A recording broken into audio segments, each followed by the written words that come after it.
พุทธศาสนา2ปาก68ว่าปีใต้2ไปปาก19นี้ปีก็จะหิง3ปาก86คู่ปีคิดวันที่6เดือน3ปี2025เดือน4ขึ้นมาวันละอยู่8คำในปางสร้างดือกรรมตราอนัตตาวิปัสสนาออกคำทนหนึ่งที่วัดป่าอนัตตาวิปัสสนากรรมฐานทำป่องวันนาเยิงนาสามที่เลี้ยงสีเสียงที่ตอนตนตีเมืองไตประจานในก็เป็นการตอนการตัดที่จ้างดือกรรมตราในลอกลายการวิปัสสนาอนัตตานั่นในข่าวยาม1 โมงต่อถึง3 โมงก็เย้านี่ก็เข้าใจเลยอย่าตะลากันอันใครถามก็ทางแฮนไว้ใครถามก็อันทางสุดนี่ก็คือเขานั่งขากายกุดขากวาถ้าต่างขาซ้ายก็ไรอันนั้นขาซ้ายถ้าต่างขาขวาก็ไรมือ2ขอนต่างไว้เหนือตาเขาก็ยาวไว้ตัวซื่อๆอีวิเคียงอย่างย่านป่นพอเขาเคียงป่นตีหนาเนี่ยมันจังให้เดือเขากันสั่นใครห้องใครให้แต่ในพอหย่อนย่านป่นตีหนาเนี่ยมันจังให้เดือเขาใครรับเหงาเขานอนจังว่าเคียงป่นย่านป่นนั้นเป็นการปิ่งยาที่มันเคียงป่นตีหมัดหมายกว่าจอมป่นตีซ้ำเป็นสติอ่อนโหมันหย่อนย่านนั่นเนี่ยซ้ำเป็นสมาธิอ่อนโหต้องว่าเคียงป่นหย่อนย่านป่นห้องว่ามัชฌิมาปฏิปทาเส้นตั้งสายกลางได้เป็นเส้นตั้งปิ่งยาแล้วก็อันเสียจาตรา4เปิงนั้นทุกข้าเสียจาทุกข้าเดียมันมีเตสมุทัยเสียจาเหตุทางอจองที่เหตุเป็นทุกข้าในมีเตนิโรธาเสียจาผลอโจสุขะห้องว่านิพพานที่กัดเย็นนั้นมีเตมรรคเสียจาเนี่ยมรรคเสียจาเนี่ยเป็นเส้นตั้งตาดีเมื่อว่าเป็นเส้นตั้งมรรคตาดีพาซับตัดเปียดกิเลสาหลงเตียนมันมีไว้ในยุคนามคันธาเนี่ยเพราะว่าเส้นตั้งมรรคเสียจาเส้นตั้งมรรคเสียจานั่นเป็นเส้นตั้งสายกลางเส้นตั้งสายกลางเนี่ยเป็นเส้นตั้งปัญญาศีลสมาธิเพราะเบอร์นั้นในอันเท่าไม่ให้กันอนัตตาวิปัสสนาในมันเป็นการปิญญาเป็นการสมาธิที่สมาสังกัปปะตั้งหันหมันแม่นตั้งวนหมันแม่นหันทางหมันแม่นหันเจ็บหันแสบหันไม่หันแกนที่เป็นสภาวะยุคผู้เจ็บผู้แสบผู้ไม่ผู้แกน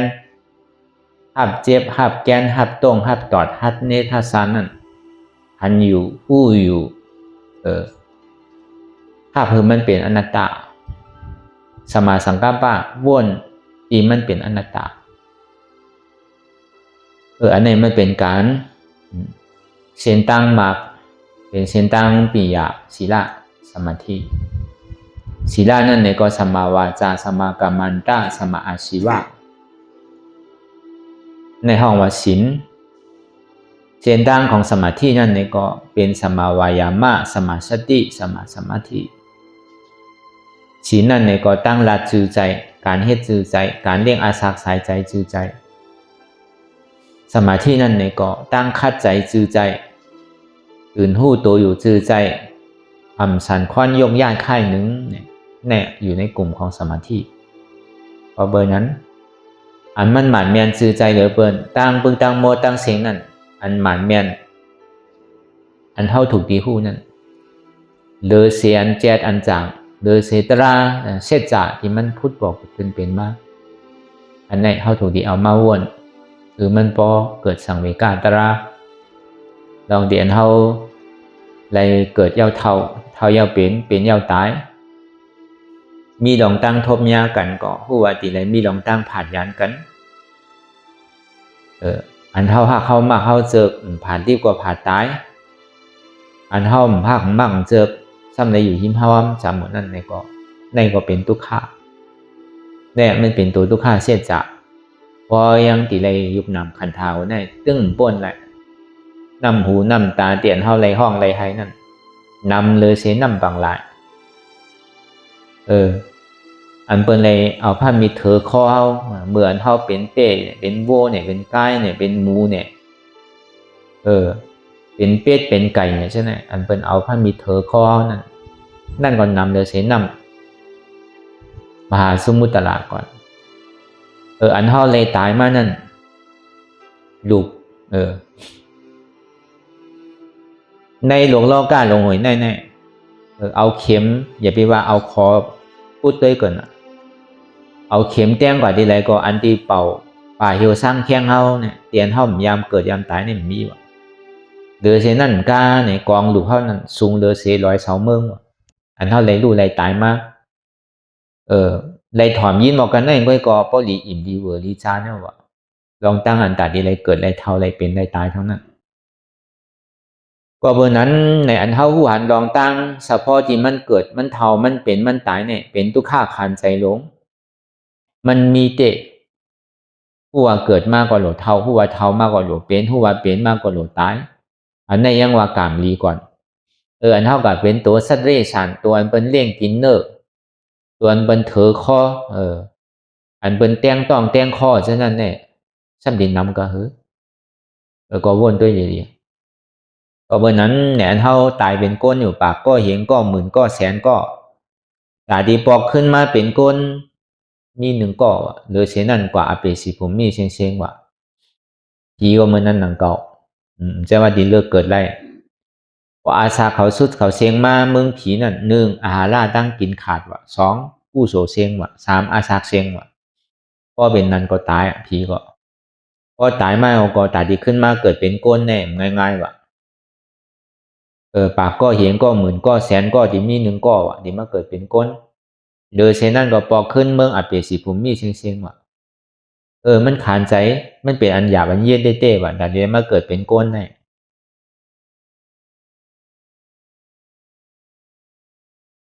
ก็เมื่อนั้นเท่าใดมาเกิดเป็นก้นเย้าเนี่ยคือได้ทบยาศาสนาพุทธคัมภราเป็นเจ้าอันแจกทบยาศาสนาพุทธเป็นเจ้าเย้าเนี่ยก็เฮาก็เลยทัดสางด้วยว่าเฮาเนี่ยเป็นก้นพุทธเจียถ้ามันแจก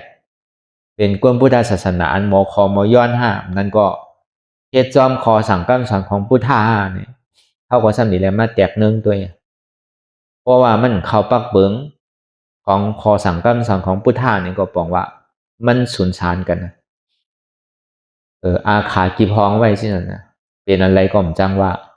ที่ว่าเป็นพุทธะเต้ก็อะไรก็ไวกว่าเสียงอะไรก็ย้อนกว่าเสียงอะไรก็คอกว่าเสียงอะไรก็เฮ็ดกว่าเสียงมันก็ยังเคิงกลางน่ะมันเป็นกระเปียวนั่นน่ะเป็นลูกครึ่งเป็นกระเปียวนั่นน่ะ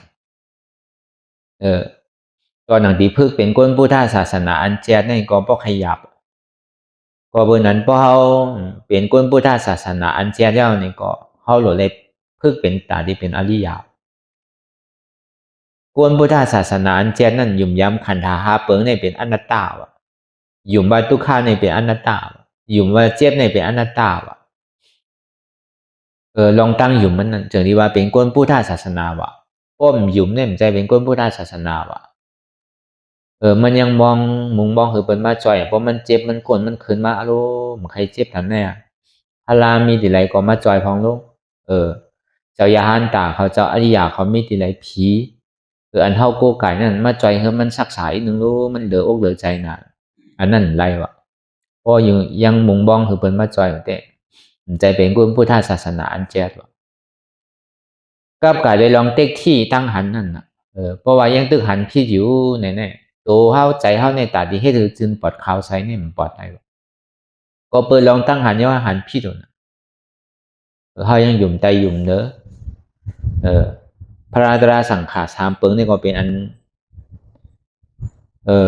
นำอยู่ยาวอ่ะเฮาซ้ำหยุ่มใจหยุ่มเนอทั้งแค่นำกว่าแท่งเฮาย่ำไวถึงไรมาบอกเฮาไวพระรานี่ย่ำถึง3กัมน่ะตั้งหลงตั้งลืมเฮาเนี่ยพอไวยังลืมไป3ปอกก่อน ไวกว่าไวมากไวสองปอก็มีรู้อันเท่าไวก็ยังลาดีไวนั่น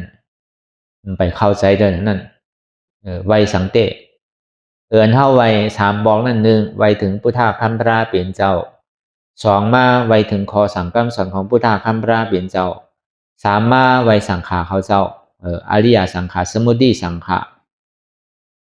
อันในเท่าไวสามกัมนั่นพระยตนะตระยตนะสังขายตนะยตนะเกี่ยวเมียสามเปิงสามป้าเดี๋ยวเช่นนั้นก็ครูว่าอาจารย์เฮาปอเมเฮาอันนั้นตาหาเปิงนั่นพระตราสังขารปอเมียเสียสมานั่นแต่ก็กับพอเอาเปิงมันไว้เต้ๆนี่ก็เฮาดอกไว้พระตราสังขารนั่นก็เป็นคนพุทธศาสนาอันเจ็ดตอนหนังบางปอเฮาไว้นั่นย่ำถึงสามกัมเนาะมันก็ลาลีไว้แบบนั้นนั่นบางปอมันไว้กัมเร็วก็รู้อันในเฮาย่ำไปป่องเสียงเลี้ยงใส่ในการศาสนาพุทธคัมภราเป็นเจ้าเต้ๆแต่ว่ามันมีหลายเจอหลายรองหลายเปิงเต้เนี่ยก็เบอร์นั้นตาเท่าที่มาเพื่อเกณฑ์ต้นพุทธศาสนาในก็เรียกว่ามันก็เป็นอันหยาบมันหยาบก็เบอร์สังเฮาได้ถ่อมได้ยินเฮาได้ฮู้มันได้หยาบพอเฮาฮู้ได้ถ่อมได้ยินแล้วมันหยาบเฮาโดดถ่อมคือเข้าใจบุก็โดดถามพอถามแล้วก็โดดถ่อมพอถ่อมแล้วโดดต้องเนี่ยพอต้องแล้วโดดวนกรรมจ้อมนั่นน่ะมันจะดีไรก็ในตาที่เป็นอริยะนั่นดีไรเฮ็ดคือเหมือนอันเฮาเฮ็ดกันอยู่พ่อย่ำเหมือนเดียวเนี่ยในข่าวต่างชีวิตวันในสีปองในเก่าตึ้งติ่มดุดมันไข่เจ็บไข่ก้นไข่ขึ้นไข่เมยไข่แก้นมากเกินก็เก่าติ่มพื้นนึงเก่าจุนไปเนี่ยว่าขันตาหาปึงเนี่ยแม่ก็มันซุ้มได้อาล่างอยู่เพราะว่าเฮานางป้วนกว่านี่ก็เป็นน้ำเมียเท้าเพราะพื้นเนี่ยสมันนางขึ้นก็ซ้ำเตะจ้าขึ้นก็หนังเก่าเตะเงาขึ้นนั่นบอกว่ายังซุ้มหมดนั่นไปเลยอาล่างเถอะเนี่ยพอเฮาใครเป็นอริยะนั่นในก็ติเลยฮัดจุนอัตตาที่นั่นอัตตาที่วิจิกิจฉานั่นเฮาหลฮัดจุนอันที่เฮายึดกลับมันไว้ว่าเป็นตัวเฮานั่น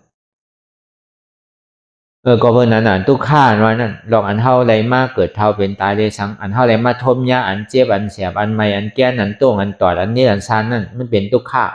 แต่ว่ามันเป็นผลอาโจมันก็หนังเก่าเหตุทางเราอจ้องมันในลูกตีความอยากใครเป็นใครมีใครเหมือนอกเหมือนใจเฮารอผ่าต่อสามโมหะหมันหน้าที่อัตตารอผ่าเลยหมันหน้าพอดีว่าไงอัตตาว่าเป็นเก่าเป็นหมันหน้าว่ามีเก่ามีกันรอผ้าซ้ำคะแนนเป็นเก่าเป็นคะแนนมีเก่ามีกันสามตัวเนี่ยทำลองเลยเปิ้ลพอมันปล่อยมากำไรก็เอาออกวนลองเปิ้ลก็มีเปิ้ลวนลองเขาก็มีเขาวนลองเฮาก็มีเฮาวนลองเก่าก็มีเก่ามันเป็นอนัตตาอันเฮาหมอวนว่างเสื่อนั้นเฮาเป็นเส้นตั้งมากพอเฮ็ดสิไหนที่เอาป้อมมีโหมีขามีมือมีตัวมีใสมันเจ็บมาดีเลยก็จุนภาวังหับคือมันเป็นอนัตตาจุนภาวังมันเป็นอนัตตาที่ติ๊กเนี่ยก็มึงนำมาเนี่ยก็อนุรักษ์มาอย่างนี้มันเกิดขึ้นมาน่ะพอมันเกิดขึ้นมามันก็ติดตัดไปอัตตาที่วิจิกิจฉาตกกว่าเพราะอัตตาที่วิจิกิจฉาตกกว่าแล้วเข้ากับที่เป็นนิโรธาเสจานิโรธาเสจาเนี่ยเป็นผลอโจสุขาห้องอันนิพพานเนี่ยก็มันติเกิดขึ้นมาเสียหาตันตาคำเดียวอันนี้ก็การเรียนเฮามาให้การวิปัสสนาการสร้างตื้อกรรมตลาดที่เขามาเข้าโผเป็นเส้นตั้งอย่างเขาจูนิปันอันนี้ก็พอดีว่าหยาบผ้านี่ก็หยาบอยู่พอดีว่าง่ายฮะก็ง่ายอยู่หยาบซื่อเนี่ยพอห้อมเฮ็ดมันเฮ็ดเด็ดกลุ่มก็ซุ่มอยู่ก็หยาบเหมือนก้นกล้าก้นขายนั่นแหละเนาะกล้าขายเมื่อไรก็ซุ่มที่ก็กลุ่มก็ยิ้มบนที่ก็กว่าตั้งไรจอกไรเสียงไรก็เป็นนีเบิ้นอยู่เฮ็ดไว้ให้มั่นจังกล้าขายก็เบิดกว่าตั้งไรก็เป็นหนูย้อนนีแล้วน่ะนีเก่าก็ยังถึงมีอยู่นีใหม่ก็ซ้ำป้อโดหาแทงแล้วเฮ็ดกว่าเฮ็ดมาเนี่ยมันจังออกเพิ่นอ่ะเนี่ยกลุ่มก็จิ้นนีอยู่ก็มันดีกว่าซ้ำฉาซื่อแต่ว่ามันป้อมเฮ็ดเตะเฮ็ดมันเตะเฮ็ดจอมปักเปิงเตะในซึ่งเป็นอันยาบนดังเก่าคนเอาในรอการลงเนี่ยอย่างก็เย้าหยาพอห้อมจอมปักจอมเปิงไหนเด้ ตานมันดีขึ้นใหญ่ไม่สูงตานมันดีถึงตีถึงตั้งตานมันดีฮอดถึงดียอดฮอดตีไปอันว่านี่มันเป็นไรมันใจเมียวโดซื่อเอามันใจเมียวโดปันกันไรรู้เพราะเบอร์นั้นเขาโดไรอาลังหรือเช่นนั้นโดไรน้ำเมียดมันจะได้ซ้ำสาเหตุการณ์อะไรก็คือมันพอห่านอกห่านใจกว่าตัวเจ้าก็เฮ็ดเต็มตีเอาพอเป็นนั้นมาเนี่ยก็เข้ามันคิดผิดก็เพื่อเข้าเฮ็ดตามปักเปิงที่มันมีไว้เอาแหละบอกว่าปอกกำลาตลาปอกกำไหลไหลเนี่ยก็ห้อมซุ่มเข้าไหลอาล่างมาปอกอะไรน้ำแมทอย่างน้อยก็ไหลอาล่างก็ยังดีเลยเสียติซุ่มน่ะเนาะ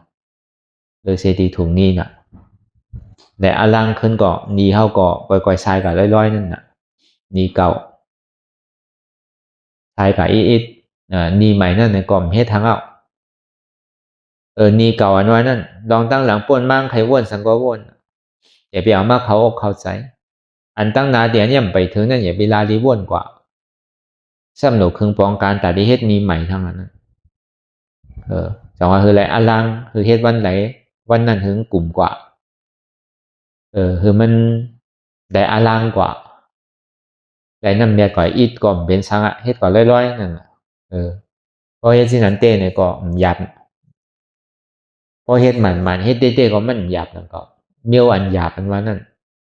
มันมีพอเฮ็ดเต้อันเปิ้นเฮ็ดไรมันมีโกนในโลกรอการลงในอันว่ามันเป็นไรมันมีอันเฮ็ดไรมันมีที่เป็นพระราเป็นเซาในก็ตีไรมาเป็นโกนของเขาเพราะมันเป็นโกนก็มันเป็นไรพระราเป็นเซานั่นแต่ที่มาเป็นปัจเจกพุทธานั่นในก็ตีไรมาเกิดในเมืองคงกลางในนั่นเขาเดี๋ยวนี้เป็นไรปัจเจกพุทธาเมื่อดังที่เป็นอัครสาวกามหาสาวกเขาอาสิติปกติสาวกเขาเช่นนั้นก็เหมือนนั้นนั่นก็ตีไรมาเกิดในเมืองคงกลางตีไรมาทบญาในเมืองคงกลางในนั่นเขาเดี๋ยวนี้เป็นได้ก็เมื่อนั้นเขาเลยมาเกิดเป็นก้นในกามมันหลีหนาวกามหลีโดยเสียนเขามาเกิดเป็นก้นเนี่ยก็มีอันแตกมันเนี่ยวะย้อนเบอร์นั้นในโปรแกรมเขาหลีเอาเนี่ยก็นั่นคือแหละมันดีเดซอนต้อนหรือเสเก่าแท่งเขาหลงคัดใจการอันเขาพยายามเฮ็ดนั้นเขาหลงเฮ็ดถึงไว้หลงคัดใจไว้นั่นน่ะว่าอากู้โซเก่าเตียนยามบ่นยามลานยามเฮ็ดนั่นอย่าไปเอามาบ่นมาลานมาเฮ็ดอากู้โสใหม่เตียนไปยามบ่นยามลานยามเฮ็ดนั่นอย่าไปเฮ็ดลาอย่าไปบ่นลาอย่าไปลานลาก็ในกู้โสเก่าเตียนมันมีไว้นั่นในเกาะคือเลยไปป้าจอมตัวเสียกู้โสใหม่เตียนย่ำไปไล่นั่นในคัดใจให้ถึงมันไล่เลยบอกว่ากู้โสใหม่อันว่านั่นการอันเฮาไม่ให้การตะลายอยู่พ้องยามมันเดียวเนี่ยเฮาพยายามเฮ็ดนั่นน่ะเฮาพยายามเฮ็ดเต้ๆนานๆมือป่นมานั่นก็เบิ่นนั่นแหละเฮายามเฮ็ดเฮายามถึงเฮายามไรเฮายามเปลี่ยนมานี่แหละจังว่ามันเป็นกู้โสใหม่กู้โสใหม่ว่านั่นกู้โสตัดที่ไรมักตะลาโผตะลาบอกว่ากู้โสใหม่สามารถมันเป็นกู้โสเก่าก็เฮาก็กว่าจอมพลามบ่เดียวมันมากึดข้างว่าซิไหนก็เปิ้นเฮาพยายามเฮ็ดเฮาพยายามไล่ก็เปิ้นนั้นอันไรเฮาพยายามไล่พยายามเฮ็ดเฮาดอกเข้าใจเฮ็ดถึงมันไล่อันไรที่อันเฮายามไล่มายามเปลี่ยนมายาวเนี่ยก็มันเป็นธรรมดาของมันเฮาเฮ็ดอยู่ก็มันก็ยามเปลี่ยนยามไล่มายามเป็นก้นเป็นผียามเป็นช้างไม่ในสัจจวลาตั้งโมตั้งเสียงในชาวหกคงเนี่ยเฮายามเปลี่ยนมาเสียงเอาหรือเสจันสุดาวาสาหาปงนั่นเฮาพยายามเป็นก็เบอจันสุดาวาสาหาปงสุตาสาสุตาสีอัตตาปาอวิหาอัตตาปาอาการนิทานนั่นในจันสุทาวาสาหาปงนั่นเฮาพยายามเป็นมันเป็นจันของเจ้าอนาคามเขาอยู่ก็เบอนั้นในแหละพอดีมาวนท่าสางตัวหนีเนี่ยอันไรก็ยาวอันเก่าเจ้าเก่ายามหู้ยามหันยามหายามใดยามเปลี่ยนมาได้ก็ยุ่มยามว่าติ่มใครไรทั้งก็เป็นก้นแดดเตะก้นมีอย่างปีญาเตะมันก็ใครไรเตียนเฮาไปยามหันไปยามหาไปยามหู้ไปยามไรแหละนั่นคือแลปอติหาถึงปอหันคือหันปอติได้หู้นั่นคือหู้แล้วปอติคือมันปอไรนั่นมันเป็นเมียวหือเนี่ยมันเป็นอนัตตาในคำเดียว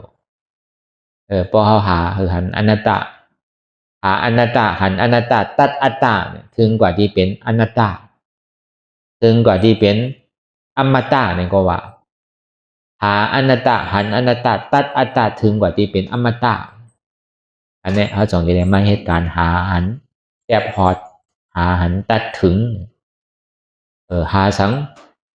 หาอนัตตาที่มันอยู่ตั้งแต่ชื่อต่อไปตินนั่นอันมันเจ็บแกนต้งตอดเนสานสันไว้สภาวะยุคเจ็บแกนต้งตอดเนสานสันไว้คมไตสภาวะวิญญาณกับหัวอันเจ็บแกนต้งตอดเนสานสันไว้คมไตสภาวะเวทนาอันที่กับห้าอันเจ็บแกนต้งตอดเนสานสันไว้คมไตเนี่ยหันก็หายก็หันว่ามันเป็นอนัตตาจังว่าสมาธิที่กว่าหันว่ามันเป็นอนัตตาสมาสังกัปปะสัมบ้วนวางว่ามันเป็นอนัตตามั่นใจตัวเฮามันเป็นสภาวะโยธาสืบเป็นสืบรู้แหลกลายค่ายกว่ามั่นใจใจเฮามันเป็นสภาวะนำธาตุเจ็บแกนต้งต่อนิสานสันไว้โคมไตในเป็นวายอธาตุลมอันไม่กัดอุ่นหนาวนั่นเป็นเตโชธาตุไฟอันนักว่าอ่อนแข็งนั่นเป็นปฐวีธาตุลิ้นอันจับยายจิ้มหยอดเป็นรูในเป็นอาโปธาตุน้ำเป็นสภาวะนำธาตุอันมันเจ็บมันเสียบมันไหมมันเหลืออกเหลือใจอันว่าเกาเจ็บเกาเสียบเกาไหมนั่นเป็นสภาวะของเวทนาธาตุยุควิญญาณเวทนาเป็นอนัตตา